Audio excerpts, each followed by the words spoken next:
Hey, what's up guys? Garden here, coming to you guys with a quick video going over the most recent DivineZ information that we got for Vanguard. And yeah, let's get right into this. Don't want to take too long with this. So first off, we have the new protagonist and his grade 3. Not quite sure on the name yet, but in terms of the aesthetic, this is right up my alley. Yeah, this is a full-blown paladin in all its glory. Maybe a bit of angel feather mixed in there as well. Yeah, it's Keta Sanctuary in a whole, but yeah, I feel like this aesthetic is like the coolest one that I have like initially liked upon my first viewing. Like Bastion was cool initially as well. I did like him, but this by far takes the cake. Yeah, this is like really nice, and I'm looking forward to seeing what it's gonna do. We also have like the DivineZ mechanic as well, which is this is going to have as well apparently, but we'll just have to see about that. See what that's about. Some other things, we have Lyrical being in the main sets now. This is much more structured and a lot better for the game, I think. It did feel really weird how Lyrical was just like that side nation, the same way like Bermuda was Tret. I feel like just mixing it in with the other nations just makes it feel like it's part of the family, I guess, in terms of the entire nation system.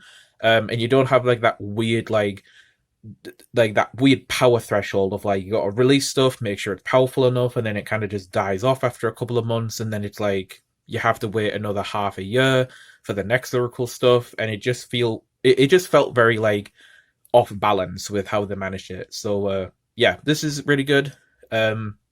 We also have the DZ set 1 has new PGs, new triggers. This is good. Just more options, just more reprints for these generic cards that we're going to be using in the main decks. And then also the OTs being reprinted. Expected this because they did that when they did set 6 in Overdress, when they went into like that new sort of arc with like Will Dress and stuff like that. But also, they put the red OT and the blue OT in this as well. And of course, the lyrical OT, since that's now part of everything. But my god, I did not expect the red and the blue OT. This is really good, though, because these are generic, can be used by any nation, and they're just generically really good. So, yeah. I mean, I use both of these OTs in both my MLB and my Ezel decks, so yeah, it's good to know that these are going to have more access to them, since I do know that they have gone up in price since Festival, obviously. But we try not to remember Festival and how that was badly mismanaged. But we'll continue. So main deck is now set to 50 cards, with the ride deck being separate. So we now have 4 extra spaces now. We're going from 46 to 50 in the main deck, and the ride deck is just its own separate pile. That will just have your ride deck cards in it, obviously. Easy W, easy win with that one. Just more space, more choices. The deck's not going to feel as tight now. I mean, it's not a huge like change, but at the same time, it is like 4 extra cards does mean a bit. Like I said, you've got more options now to include in your deck that you probably couldn't fit in before, and also because that main deck's slightly bigger now, it does theoretically mean that triggers will be less likely to happen. Of course, you're not going to see it like practicality wise. You will still see triggers pop up, but just not as often as we're used to. Basically, with the deck count for the longest time being 46, they were just going to naturally happen anyway, more often. But with this, this is good. I like having more space in my deck to include more pieces. It kind of reminds me of when they moved the PG from the grade 1 slot and joined it with like the draw trigger back during the V series, and gave us that 4 extra card slot space, and everyone liked that. So this is kind of similar to that, so I also like this as well. Yes, so they made it so that the person that wins the random method gets to choose who goes first or second now. This is just an overall quality improvement, I think, to the game. I know a lot of other games also do it this way, so it was kind of odd how, for the longest time, Vanguard made it so that you had to go first if you won the die roll or the rock, paper, scissors or whatever. And also, personally as well, there are some different local environments that do it differently, which is very frustrating because when you're not actually following the written rules of what the game is structured under, and you're doing it differently at different card shops, it doesn't feel as legit anymore, because now it's like, cool, I'm following a rule set that isn't part of the game, and it's like, well, why? You know? So, I don't know. But this does fix that. So now it's just, you choose if you want to go first or second if you win. So, yeah, this is good. Let's see. We already mentioned briefly about the DivineZ Skills. We need to know some more information about that with the new units. See how that's going to work. It's very similar to like V-Star in like Pokemon, from what I've heard. In terms of like, you got that one-time ability that you can use during the fight, and that's it. So that'll be interesting. And then we did get a bit more information recently about the energy system. This is probably the most contentious part of the information that I have. Now, I do think the mechanic in general is really interesting, and it's really cool that we have like an alternative resource that we can like build upon, use, and, you know, practically it's cool. However, I think in terms of the implementation of it, in terms of like the players using it, when it comes to like tracking the energy and how they're doing this, is really stupid.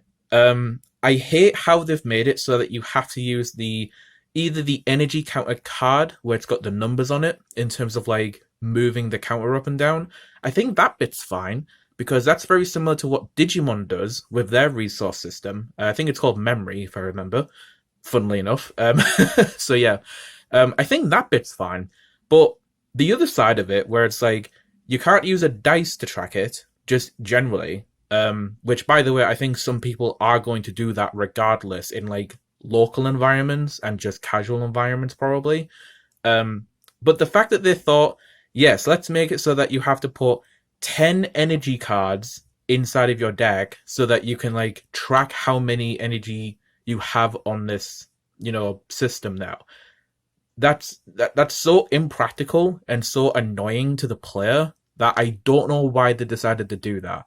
And it sucks, because I think everything else that they've announced is great. I love everything else. But the design implement of how they're managing the energy system with how you track it is just beyond stupid, and I don't get why they've done that. I think the most practical way for us as players to do it is to just use the counter card that you get in the start decks and just track it with a little like counter on it. Like, you know, move the counter from 0 to 10 to keep track. Since that's, again, that's similar to what Digimon have done. So yeah, I think that's fine, but they actually expect players to have 10 energy cards like separately to keep counting something. Again, it's just so impractical. Why would you not just use a dice? It's just easier. And if you're going to make it more challenging and more difficult for players to just keep track of their resources, just why? Like, it just doesn't make sense to me. I don't know. That part frustrated me a little bit. I don't like the design implementation of it practically, but I think within the game, though, in terms of like what it brings to the game, in terms of like resources, managing it, I think the meme going around is that it's very similar to like Yu-Gi-Oh! 5Ds with like Speed World, how they gained counters, speed counters in the speed duels. That was funny, because that's what I thought as well when I initially heard of it. So yeah, so yeah, I do like, so with the negative side there put to the side, put that to rest. Everything else is amazing. I like it. Love the new grade 3 for the Protagonist. Protagonist is a little bit too similar to Yu. Kind of just looks like Yu but older. But he's got red eyes and a red streak in his hair. But okay, I guess. He looks fine. We'll just see what his character's like. Hopefully he's cool. And yeah, the main grade 3's sick. Definitely hoping he's going to be quite cool to play with as well. So we'll have to see. But anyway, that's going to be it for me. Video went on a bit longer than I was hoping it was, but yeah, that's my initial thoughts on DivineZ. Looking forward to more information, and we'll see what it's like. And also looking forward to those 4 extra spaces that we have in our main decks now in the future. So yeah. Anyway, that's going to be it for me. Hope you guys enjoyed my initial thoughts about all this, and yeah, I'll catch you guys in the next video. Take care. This is Guardian 205, signing out.